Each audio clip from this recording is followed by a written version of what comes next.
ওই নারী নার্স কাঁচি দিয়ে অন্য নার্সের স্কার্ট কাটেন এবং মোবাইল ফোনে নেদর একটি ছবি তোলেন। মহিলা নার্স জিয়াওজিন ছবিটি কাজের গ্রুপে পাঠিয়েছিলেন। ছবিটি দেখে লাও বানের চোখ জ্বলজ্বল করে ওঠে এবং তিনি নারী নার্স জিয়াও মেইকে অফিসে ডাকেন।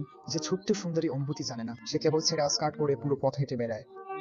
বসে মনে করেন জিয়াও মেইয়ের এই পোশাক নার্সিং হোমে নেতিবাচক প্রভাব ফেলে, তাই তাকে কোড পড়তে বলেন ও সতর্ক করেন। দেখা যাচ্ছে যে জিয়াও জিন জি ভাইস প্রেসিডেন্ট পদের জন্য জিয়াও মেইকে ফাঁসিয়েছে অনেক সমর্থক রয়েছে, কারণ জিয়াও মেই সত্যিই যত্ন নেন। জিয়াও মেই কি বৃদ্ধ মানুষ জিয়াও জিনের যত্ন নেবেন? এমনকি জিনিস চুরির জন্য বৃদ্ধ ও সুন্দরীকে ফাঁসানো হয়েছিল। জিয়াওজিন বাওয়ান বৃদ্ধ লোকটিকে তাড়িয়ে দিতে বললেন, কিন্তু সুন্দরী বৃদ্ধকে পরিত্যাগ করেনি, বরং তাকে রাস্তার পাশে ভিক্ষা করতে নিয়ে গিয়েছিল। এবং কিছু মানুষ প্রায়ই তাদের সাহায্য করত।